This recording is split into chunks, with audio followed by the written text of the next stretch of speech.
Hello all welcome to epic entertainments. మేము ఏ video చేసినా మీ entertainment కోసమే.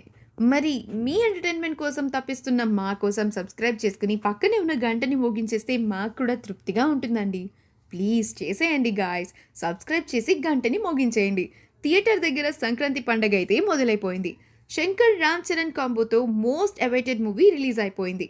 మూవీస్కి రివ్యూస్ ఇచ్చేంత రేంజ్ కాదు కానీ నా అనుభవం మాత్రం మీతో పంచుకోగలను అంతే. స్టోరీ విషయానికి వస్తే రామ్ నందన్ ఐపీఎస్ నుంచి ఐఏఎస్గా మారిన ఒక సివిల్ సర్వెంట్. ఎందుకు మారతాడు అంటే కాలేజ్ లైఫ్లోనే తన కోపాన్ని కంట్రోల్ చేసుకోవాలని చెప్పిన తన లవర్ కోసం. అలాగే విశాఖపట్నం డిస్ట్రిక్ట్ కలెక్టర్గా బాధ్యతలు తీసుకుంటాడు. ఇక స్టేట్ సీఎం బొబ్బిలి సత్యమూర్తి, అతని ఇద్దరు కొడుకులు మోపిదేవి అండ్ మాణిక్యం. ఈ ఇద్దరు సీఎం పదవి కోసం ఎదురు చూస్తూ ఉంటారు.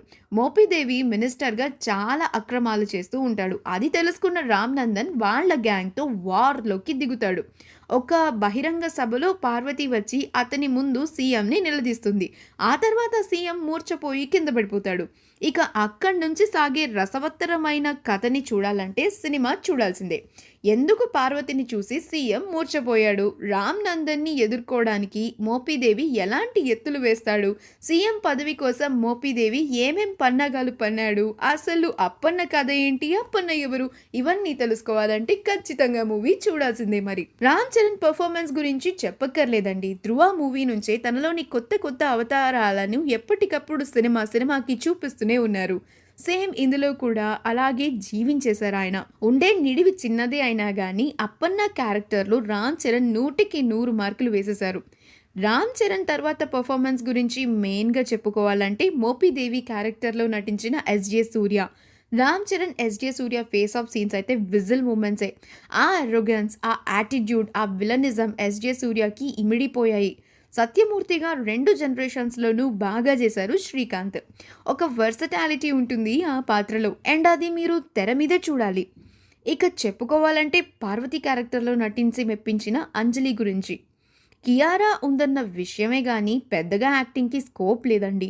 అసలు స్టోరీలో కూడా పెద్దగా ఇంపాక్ట్ ఇచ్చే పాత్ర ఆమెది కాదు. కేవలం పాటల కోసమే తీసుకున్నట్టు ఉన్నారు. ఇక మిగతా వాళ్ళంతా తమ తమ పరిధి మేరకు నటించారు. అయ్యో దేవుడా, ఇందులో కూడా రాజీవ్ కనకాల క్యారెక్టర్ని చంపేశారు కదయ్యా.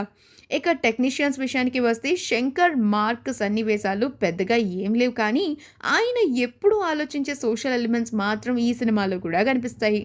అప్పుడప్పుడు ఒకే ఒక్కడు జెంటిల్మెన్ ఛాయలు అలా మెరుస్తూ ఉంటాయి. ఇక బ్యాక్గ్రౌండ్ స్కోర్ అయితే మూవీకి ప్రాణం పోసిందనే చెప్పాలండి.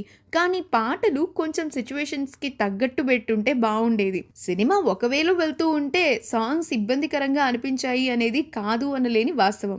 జీన్స్లో కానీ బాయ్స్లో కానీ శివాజీలో కానీ పాటలు అనేవి ఇప్పటికీ చూడముచ్చటగా ఉంటాయి, గుర్తుండిపోతాయి.